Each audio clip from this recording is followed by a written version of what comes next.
Good evening and welcome to Scotland at 7 here on Broadcasting Scotland. My name's Kenny McBride, and since this is my first show of the new year, a very happy new year to all of our viewers.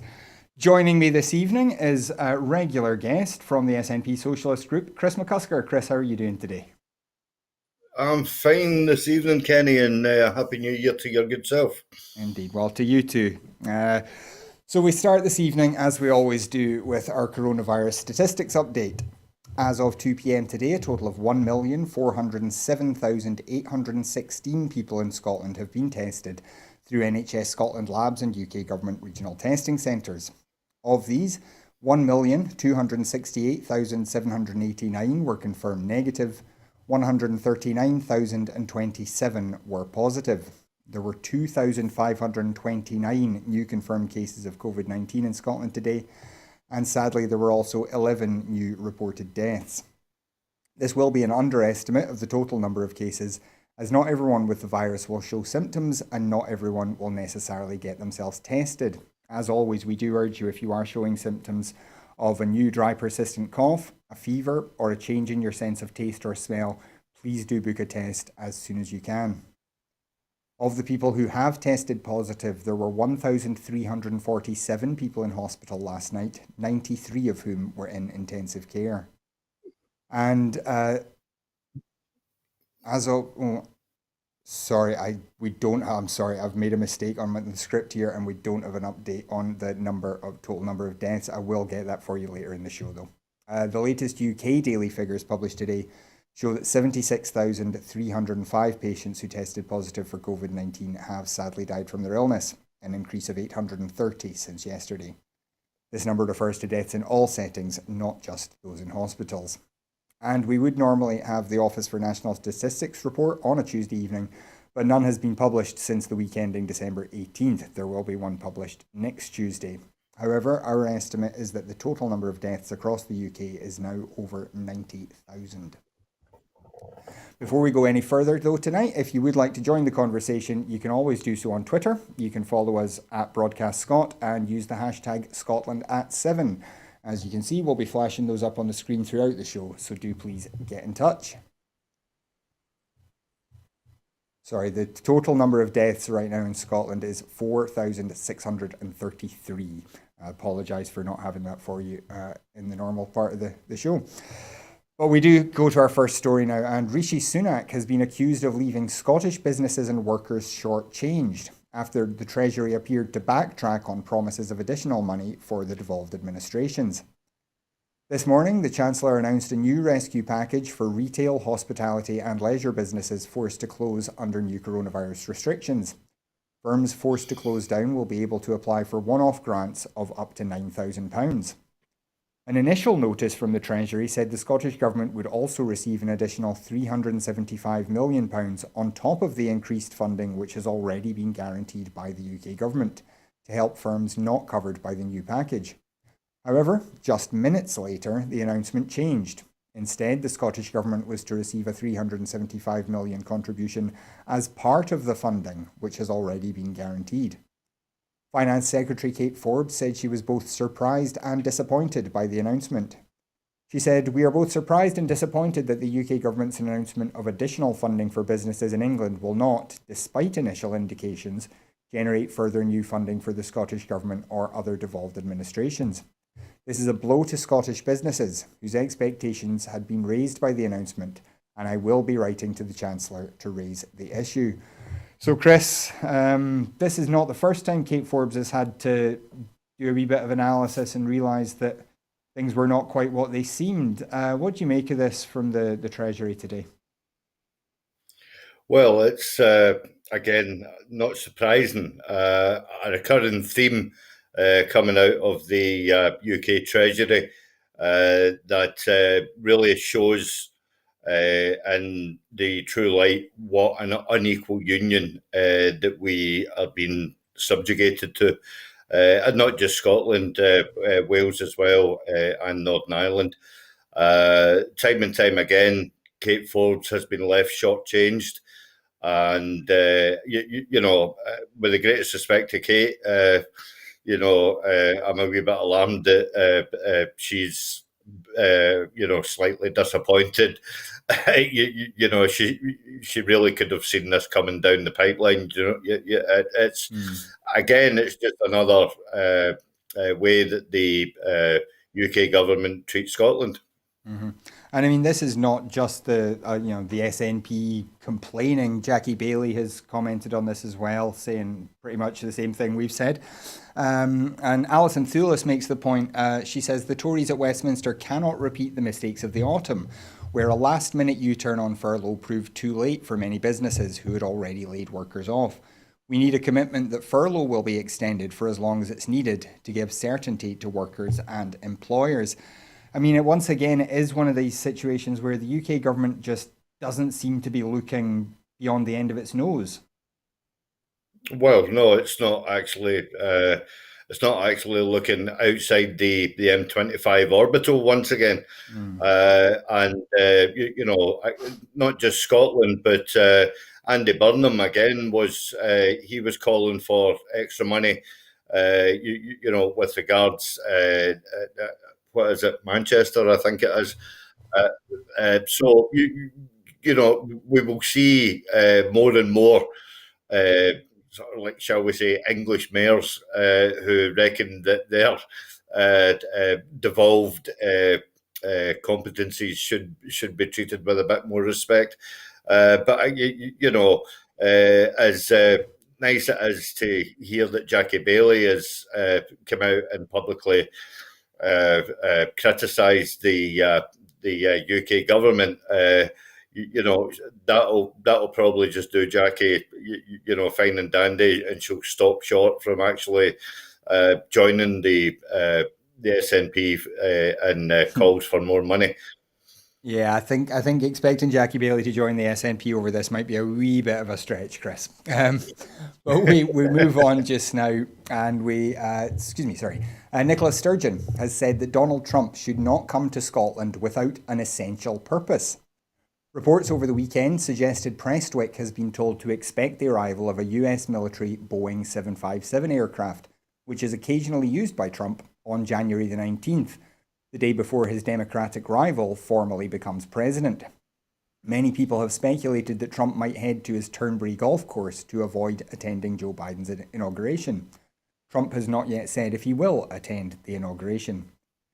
He insists that he was robbed of victory in the US election because of widespread voter fraud, although a series of court cases to that effect have been thrown out for lack of evidence. Asked about the possibility of a visit from the outgoing American commander-in-chief at her briefing today, Nicola Sturgeon said she hoped that Trump's immediate travel plan was to exit the White House. She added, "We are not allowing people to come into Scotland without an essential purpose right now, and that would apply to him just as it applies to anybody else. And coming to play golf is not what I would consider to be an essential purpose." The White House has not denied the reports that Trump is coming to Scotland, though they have tried to downplay the speculation.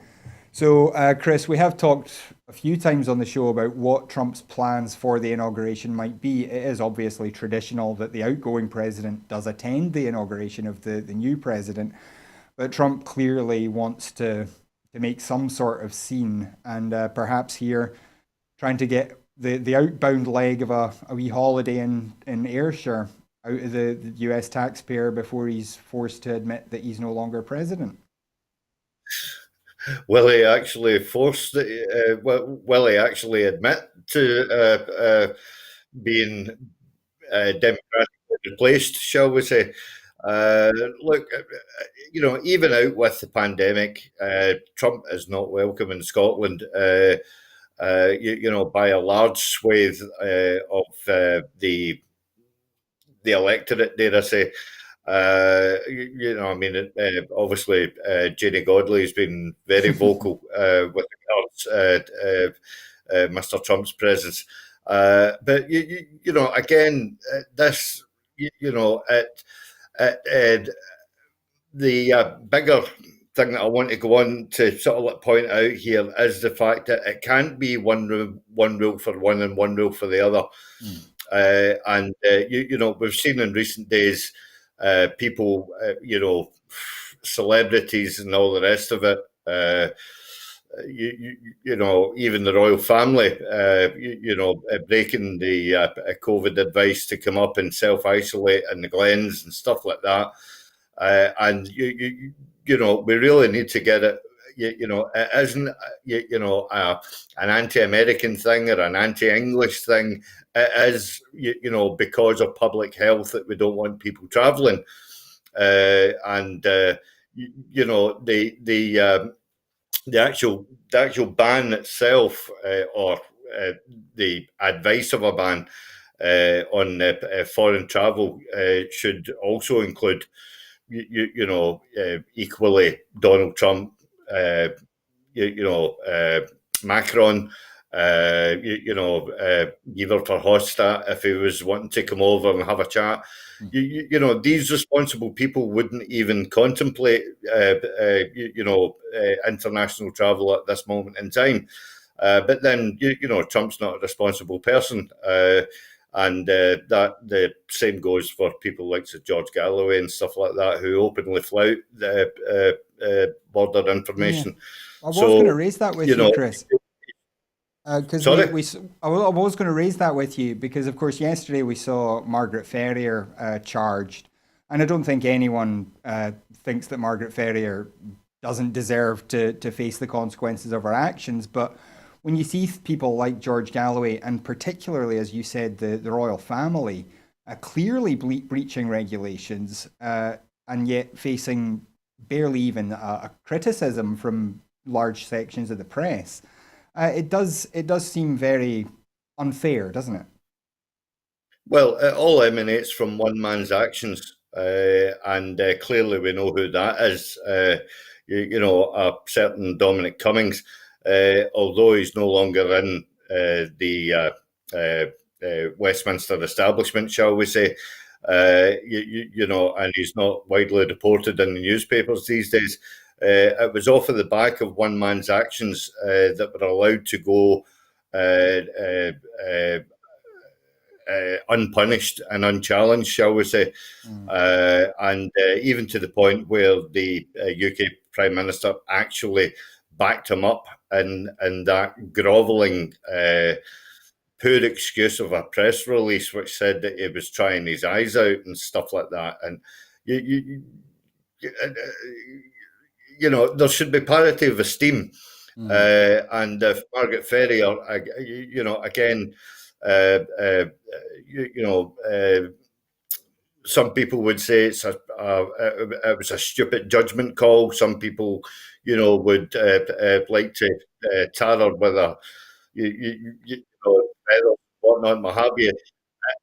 At the end of the day, if she's going to be charged by, if the Crown Prosecution Service find it fitting that she has breached the law, which it is.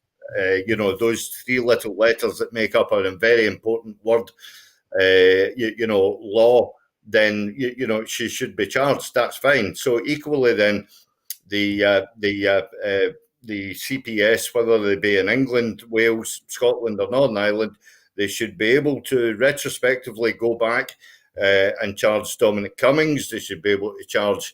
Who was your man that went to the dinner function for 27? I forget. One of the two. So I mean, you have to have a level, not a great deal, but you have to have a level of sympathy.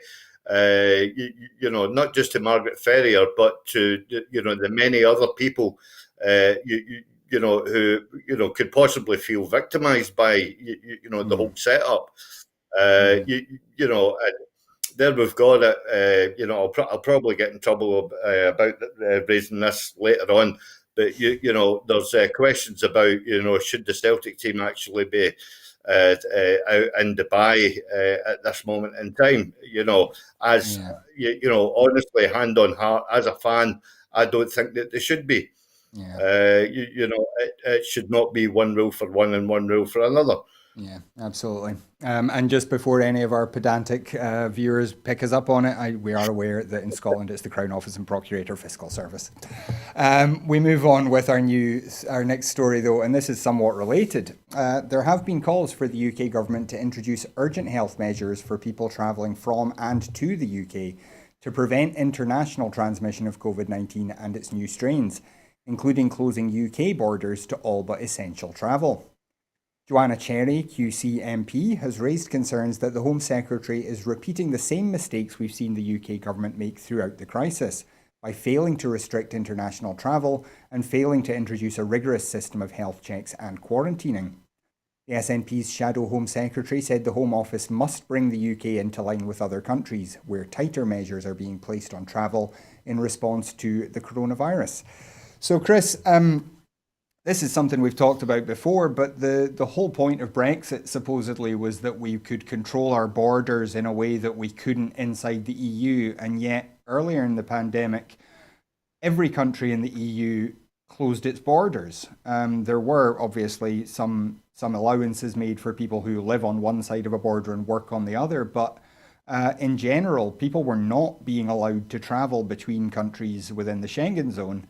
And yet the UK, which fought so hard to be able to control its own borders, decided even now not to. What do you think is behind the thinking of the Home Office on this?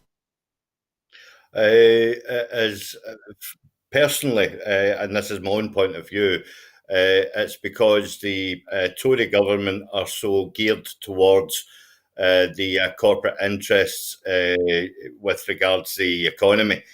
And they, would readily, if they could get away with it, they would open the economy 100% tomorrow, and it's basically because they are chasing the big buck, for want of a better word.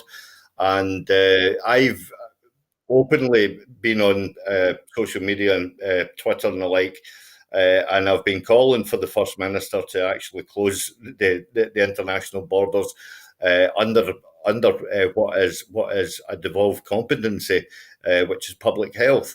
And irrespective of the fact that the UK government control our borders, people have to recognise the fact that we are currently living in a major pandemic, and as a public health measure, that people are not asked to travel across the border at Berwick.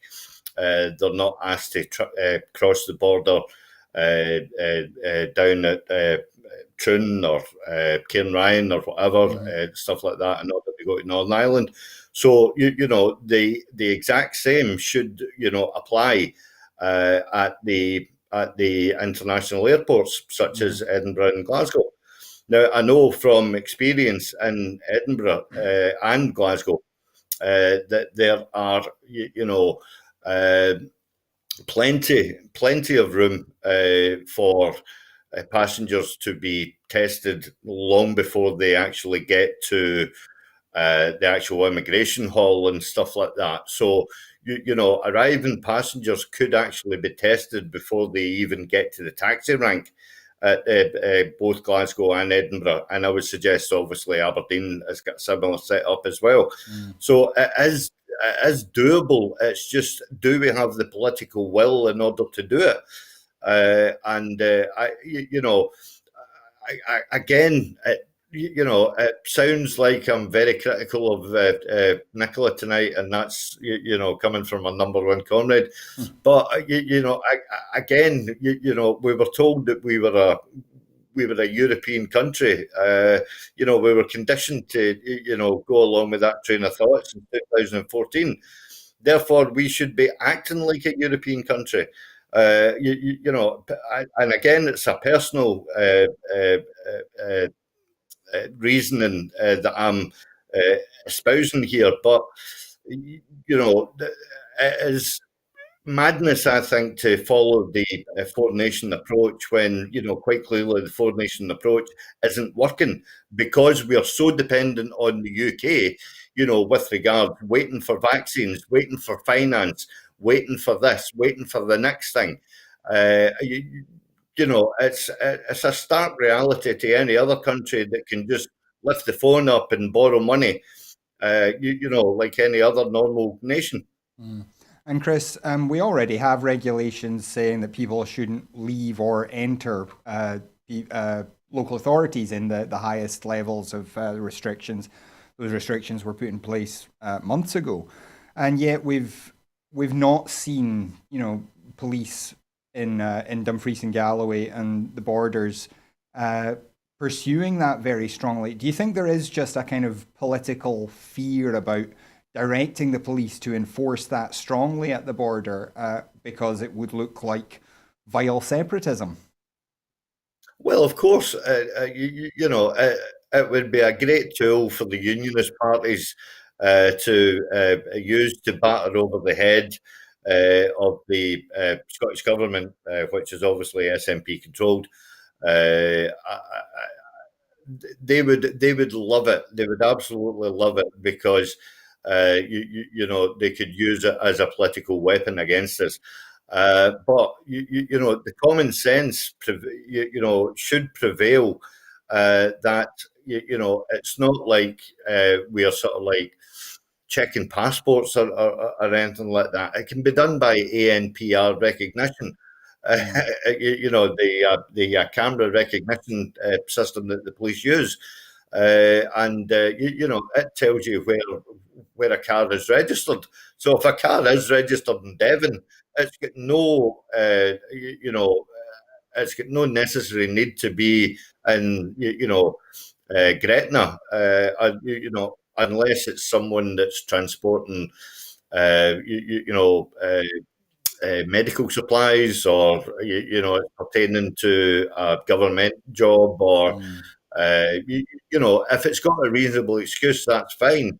But if it's just some hooray Henry that's wanting to put his feet up and self isolate for a week at a time, around the fire pit in the Glens, then honestly, we should be stopping people from doing this. Mhm. Well, we move on to more on the new restrictions. And in a strongly worded statement, Scotland's Catholic bishops have expressed concern at the Scottish Government's decision to close churches, when, as they say, no evidence has been forthcoming to justify the inclusion of places of worship as sources of infection. The bishops suggest the move is arbitrary and unfair, and in stark contrast to the decision by the UK government to recognise the essential contribution of public worship to the spiritual welfare of citizens. The statement points out that the stringent measures taken since last March to ensure public safety in our churches have been effective, and urges the Scottish Government, when the present measures are reviewed later in January, to reconsider these restrictions. So, Chris, clearly churches are an important part of people's lives, and but I think there isn't really a sector in the country, whether it's an economic sector or churches or any other kind of organization, that thinks they're the problem, is there? Well, no, I think it was a bizarre, uh, uh, shall we say, a bizarre request, because the same request is yet to be highlighted by mosques or synagogues. I mean, when the evidence clearly dictates, and we have to take into context here, and I hate to bring it back to football, but like up to 2,000 fans are allowed in football grounds in England at this moment in time. Yeah, uh, only a maximum of 50 people are allowed inside for a church service. It really, really strikes me as bizarre that they are calling for a sort of like a blanket restriction at this moment in time. Now, I'm a non-practicing Catholic. I mean, faith very really means very little to me. But I do recognise the fact that some people rely on it for as much as their mental health more than anything. Mm. But what has to be taken in here in the round is again, we're talking. I'm mentioning that phrase "parity of esteem" because that if there's who's to say that it's right that 2,000 people can go to Anfield, but yet only 50 people can go to the Wigwam in Liverpool? You can actually get about 1,000 people in Paddy's Wigwam, which is the Catholic Cathedral in Liverpool Centre. Liverpool, yeah. But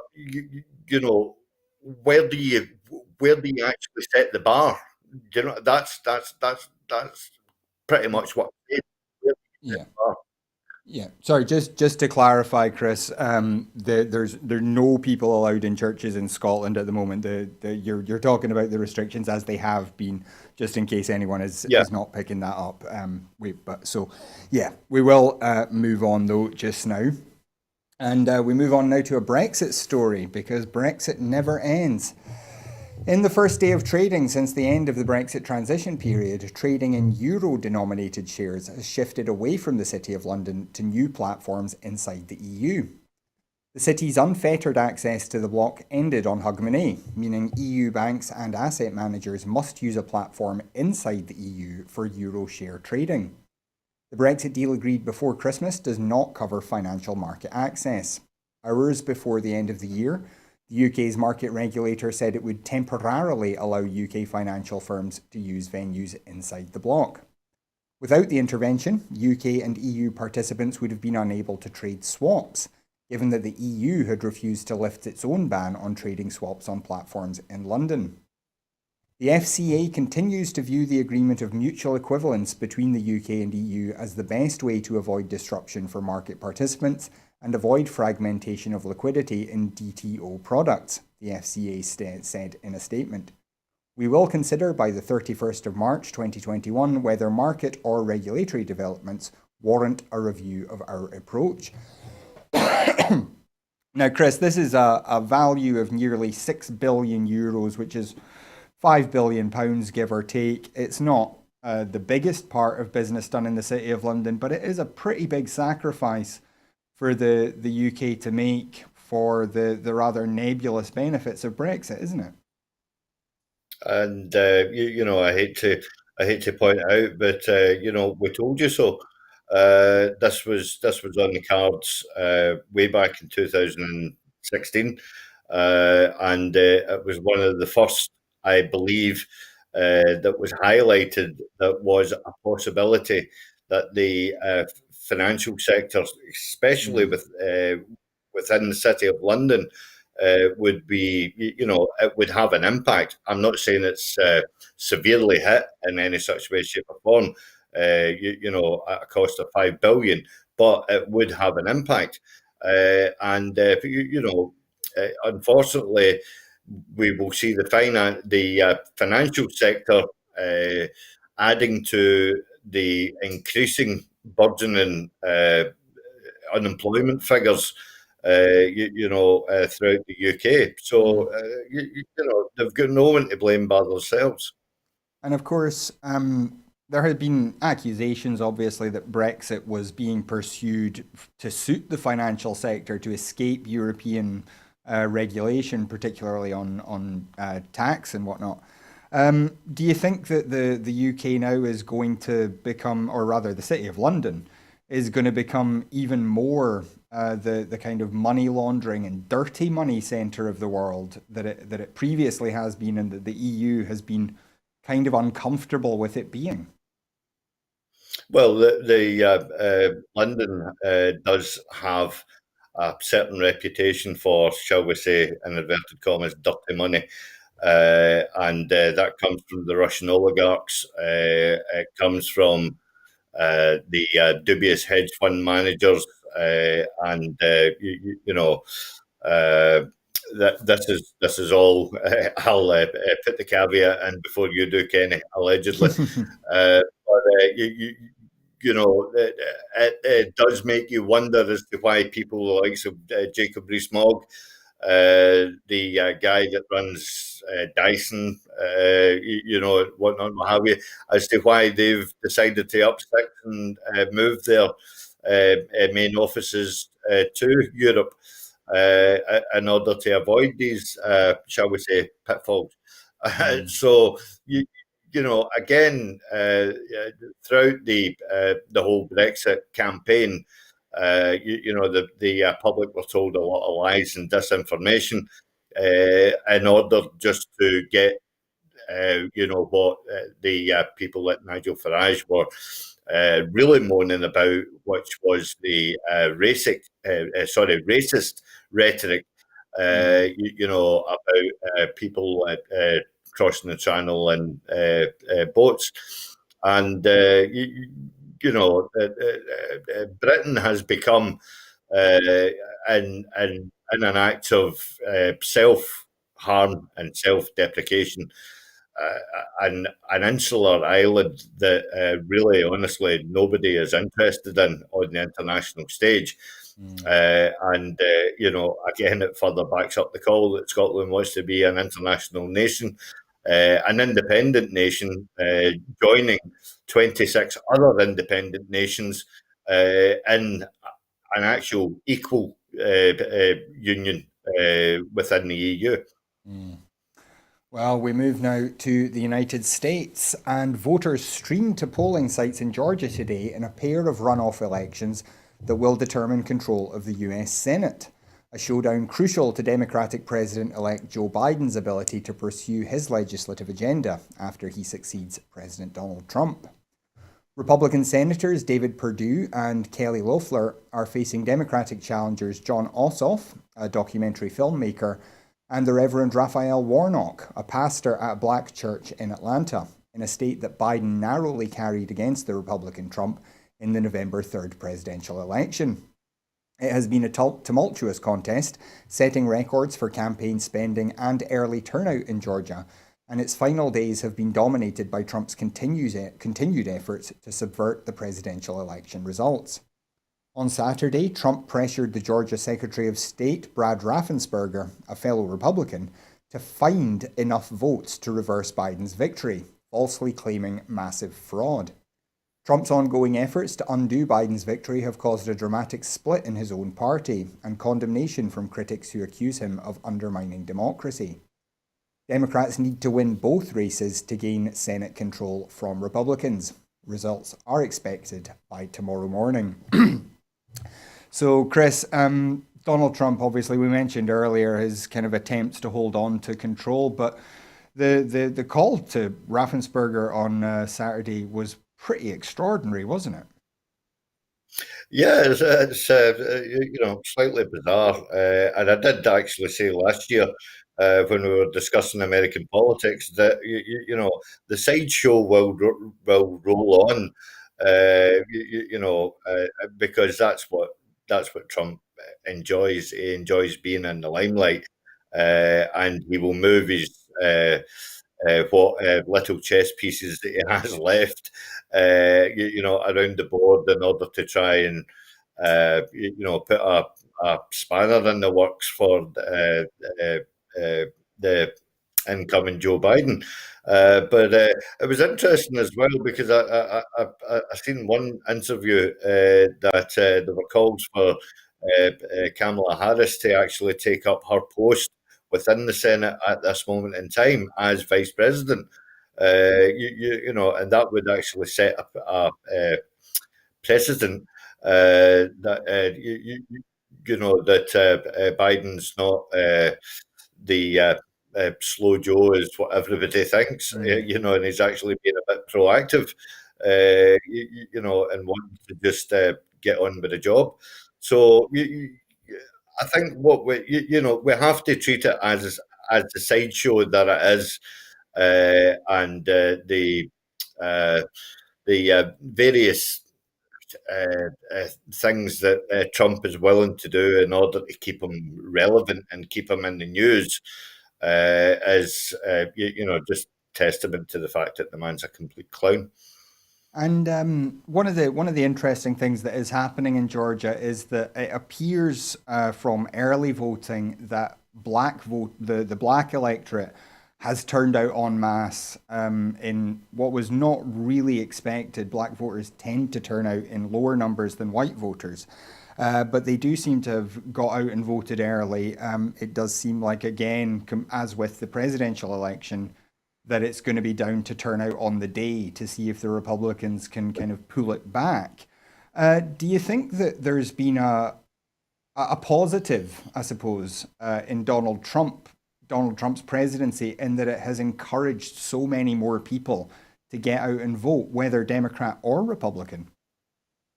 Well, I think it has actually, yes, Kenny. But I would go so far as well as to say that the worldwide campaign of Black Lives Matter has actually, not forced, but it's made people sit up and actually, as you say, come out and swell the numbers at the ballot box, where you could say. I need to obviously word this correctly, but certain people from the ethnic backgrounds uh, could have been perceived as being slightly complacent, and thinking that America predominantly is a white country, Mm, and there's no point in getting out and exercising their democratic right, in order to vote. So I think that that campaign has done wonders, not just for the black community, but it's also done wonders to raise the awareness, in Hispanic countries, as well as Asian countries as well. So, mm, and this is what America is now waking up to, is the fact that for so long it's been purported the land of the free, and the most democratic country in the world. But now they're actually seeing democracy in action. People like Donald Trump and his cohorts don't like it because it's not their kind of democracy. well, we come back to the broadcaster scrambling to find other sites on which it can host excerpts of its debate and discussion shows. The station, part of the TalkSport network, said it had not been told by the platform what the most recent breach was.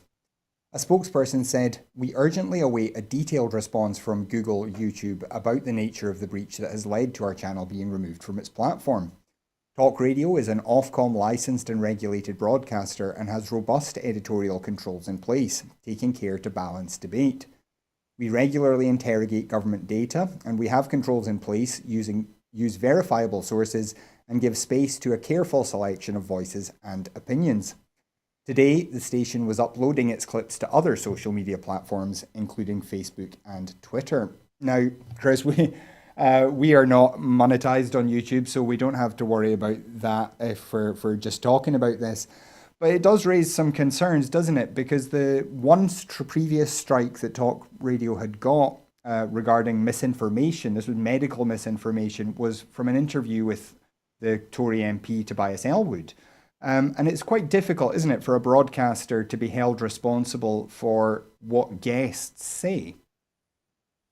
Well, yeah, and I think obviously Broadcasting Scotland would be watching the news when they invite me on. But I think that this is the regulators clamping down on the right wing, the hard right wing, people like Julia Hartley Brewer and the people of her ilk, that are spreading disinformation with regarding vaccines and stuff like that. And I know that uh, you have to, again, what the thing they haven't to put in an allegedly there. But Mm, when you're having an argument, or a debate, shall we say, whether it's about independence and unionism, or whether it's about vaccines, or people that don't want vaccines, whether it's abortion or anti-abortion, there has to be a level playing field of discussion. And when you open the discussion to a kind of like a phone-in platform, you run the risk of some idiot phoning up and just spouting his bile, without engaging his brain and opening his mouth and letting his belly rumble, such as some people might think that's what I do. But there. I believe that editorially there used to be a kind of like a 5-second delay or a 7-second delay where certain things could get bleeped out and stuff like that. So it does set a dangerous it sets a dangerous precedent, because I listen to LBC. I make no bones about the fact that I really, really love James O'Brien. I think he's brilliant. I think he's an excellent investigative journalist, who really gets to the heart. And and just on people like James O'Brien, somebody who actually voted to leave, who is now openly questioning the whole Brexit debate. It shows how easily one can be duped and one can change their mind and stuff like that when they wake up to the fact that they were sold a pack of lies. So again, it's a yin yang. You have to have, for every reaction there has to be an alternate reaction. But as I say, it could set the stage for many other news stations to get taken off of the YouTube platform. Yeah, well, we are confident at the moment that Broadcasting Scotland is not at any risk. We will keep you up to date with that, though, if we do ever get a strike against us for misinformation. But moving on now, the vast majority of British music festivals will disappear if faced with a second consecutive year of inactivity, according to evidence given at a parliamentary inquiry into their post-pandemic survival. Following a live music action plan published today by industry body UK Music, the cross-party Department for Culture, Media and Sport Committee inquiry heard pleas from the sector for the government to offer its own insurance scheme to protect festivals from bankruptcy, as the new pandemic lockdown harms consumer confidence ahead of the summer season. Witnesses also asked the government to confirm a likely date when it anticipated mass gatherings would be possible to help assess viability for 2021 festivals. The public target from ministers is 2 million vaccines a week, said Jamie Njoku Goodwin, chief executive at UK Music. If you have that information, you should be able to calculate some kind of roadmap. A government-backed insurance scheme was the most critical factor regarding the planning of festivals, said Paul Reid, chief executive at the Association of Independent Festivals. Event organisers are operating on the understanding that commercial insurance for COVID-19 related cancellations is unlikely to exist until 2022, he said. So, Chris, I don't know if you were planning a banging weekend at Creamfields in the summer, but this is a real problem, isn't it? This is coming up to the time when festivals are booking acts, they're trying to sell advanced tickets, and yet they have no guarantee that the events will ever be able to take place. It does pose a real problem for a lot of those kind of businesses, doesn't it? It creates huge problems, and you have to obviously take into account that festivals, directly go towards boosting the wider UK economy, and an awful lot. Again, we can go back to the implications on international travel as well, because an awful lot of international music lovers would come over to the likes of Creamfields and the various other music festivals, predominantly in the UK, but also over in Ireland as well. And and it just shows the bigger impact on not just the music industry, but again, leisure and tourism as well will take a knock-on effect from that. And it's I get we have to take things in the round, and we have to realise that again, we are in the middle of a global pandemic. There are various mutations of strains. The latest one to be mentioned is the South African strain that they're not sure if the vaccines that we've got at this moment in time are going to be sufficient to combat that. They're also chatting on about the actual clarity and leadership that is bereft from the UK government to actually put a figure on the amount of vaccine that is available, by date, so that people can plan for certain, events, occasions, benchmarks, or whatever. I mean, we go back to the first story of the evening, and again, it just shows a severe lack of clarity and leadership coming out of the Treasury. But this is a recurrent theme within the UK government, that that there isn't just that precise action being taken, swift and concise action to say, right, there's X amount of money, or there's X amount of vaccine, and it will be delivered by X date, and people can plan accordingly. Again, we see it with the furlough scheme as well. Where it was only implemented for a certain amount of time. Initially, it was up to the end of October. Then it was extended into November. Then it was extended into March, and then possibly extended at the end of April. Where other European countries are saying, no, this is going to be in place for the duration of the pandemic, however long it's going to be. And it's this incremental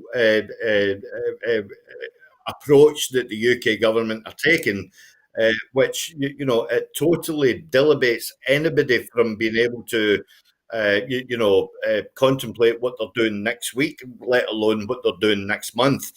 We've also got now, we're hearing that holiday companies are starting to cancel more and more of their pre-bookings that they've put out for summer, because there is just no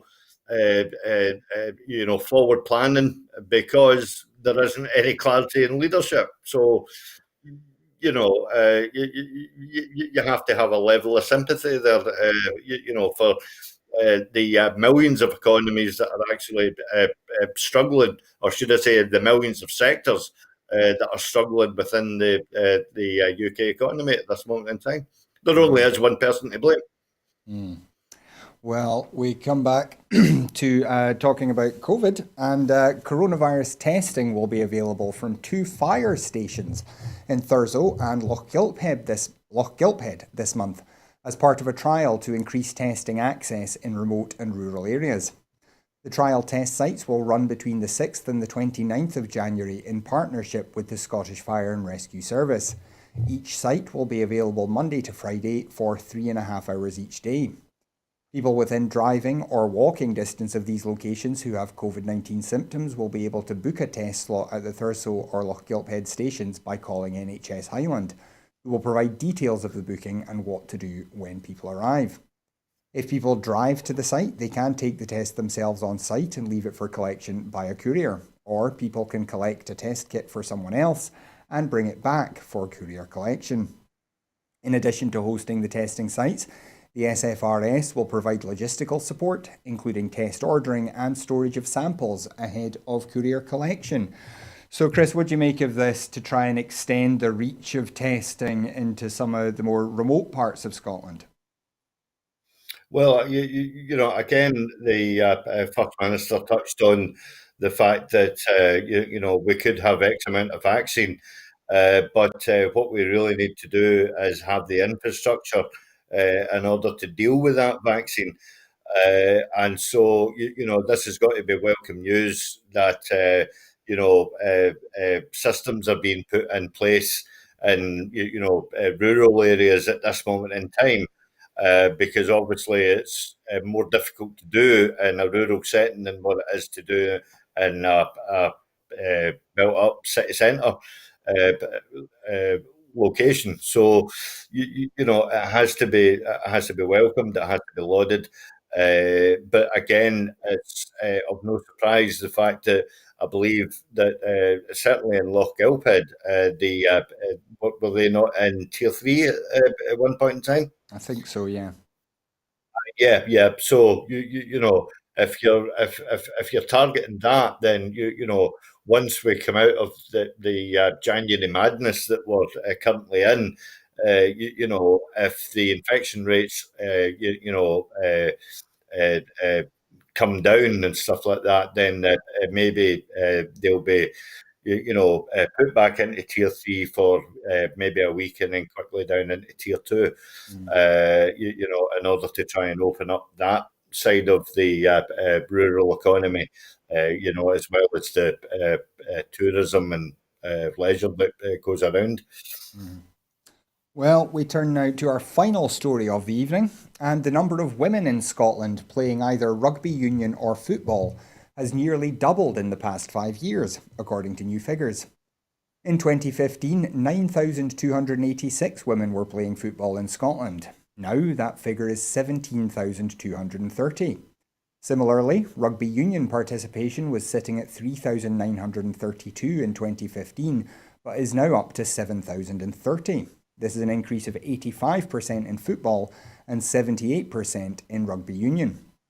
The figures released by the Scottish Parliament's Information Centre show a marked increase in participation in both sports between season 2018-19 and 2019-20, with rugby union and football seeing membership increase by more than a fifth in just 1 year. A number of other sports have also seen an increase in participation levels in the past year, including basketball, hockey and cricket. Commenting, SNP MSP and Deputy Convener of the Health and Sport Committee, Emma Harper, said, "I'm very pleased to see such an increase in the number of women taking up some of Scotland's most popular sports, especially football and rugby union. The increase in the number of women taking part in sport is in no small part to the greater exposure it has had in the past few years. We have seen success with Shelley Kerr leading the Scotland women's team to the World Cup in 2018, and with qualification for the Women's Rugby Union World Championships being expanded, it gives us great hope we'll see Scotland on the international stage again." So, Chris, I know you're a keen fan of men's football, but this is tremendous news for about women's football, the level of participation rising so much.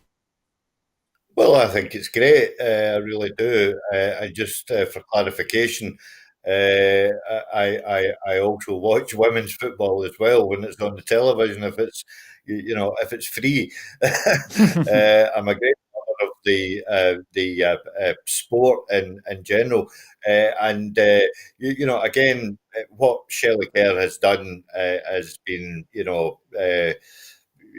fantastic, and they've had great support from the likes of the First Minister and our good friend Hannah Bardell as well. I'm not an egg chaser, so I'm really surprised to hear the stats about women's rugby. I never actually gave that a thought. So that's that's great to hear. But I mean, I would say that the wider call for women to get involved in any chosen sport is, obviously to be welcomed. I play golf, and I can remember, back to my childhood where, you were like you done a double take when you seen a woman swinging a golf club. Because it was predominantly a men sort of like area, and the women were relegated to play in the boys' courses and stuff like Mm. that. So women's golf as well. I can sit and watch the television, provided it's free. And happily watched women's golf and stuff like that. So you, you, it has to be welcomed. And again, and now this current tier that we're in, that people are exercising more and stuff like that, and it's not just solely restricted to it's available for all genders to get out and do more running and stuff like that and all the rest of it. So yeah, it's welcome. Yeah, absolutely. And obviously broadcasting is a factor there. Which brings me to my final point to our audience. Thank you very much for joining us tonight. We do always have to ask for your financial support, and sport is one of the things we would love to cover. Women's sport, perhaps especially given that it's something that we see less of in the mainstream media. So if you are able to support Broadcasting Scotland, then please do go to broadcastingscotland.scot/register and sign up there as a supporter. Your £5 a month helps us just to do all the things that we do already, and hopefully to expand further as we go into the future. We are also, of course, running our crowdfunder just now with the aim of employing a full-time editor and some full-time journalists to help us professionalise and improve the news service that we bring to you. We think we do a pretty good job just now, but it could always be better, and that is our goal. So if you'd like to just make a one-off donation to that, then you can go to broadcastingscotland.scot/donate. If you're not able to support us financially, we absolutely understand, and you can still do a huge favour for us by following us on Twitter at BroadcastScot, by liking our Facebook page, by subscribing to our YouTube channel, by finding us on the Amazon Fire Stick, and then sharing the shows around with your friends and family. Let people know why you watch Broadcasting Scotland, and hopefully you can encourage one or two of them to join the audience. And that's the best way that we're going to grow. Finally, we're looking for volunteers. There are lots of jobs that need to be done here at Broadcasting Scotland if we are going to improve the service that we bring to you. Obviously, things are difficult just now with bringing people into the studio under the current restrictions, but there are lots of things that can be done from home from any part of the country. So if you're interested in getting involved here at Broadcasting Scotland, do please get in touch. We would love to hear from you. So that is just about all we have time for. So thank you very much to Chris McCusker for joining us. It's always a pleasure to have him. And thank you for joining us as well. I will be back tomorrow at 7. But until then, thanks again and have a great evening. Good night.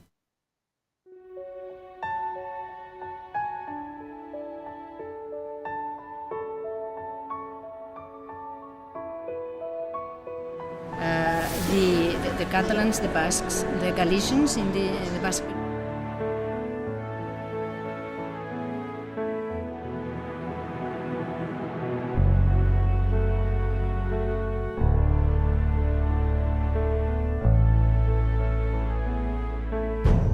An independent future for Scotland.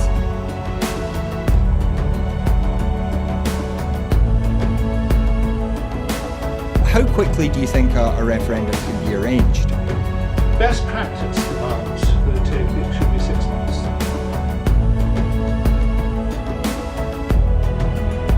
Just looking at the overall share numbers for Scotland at the moment, the SNP 46.4%.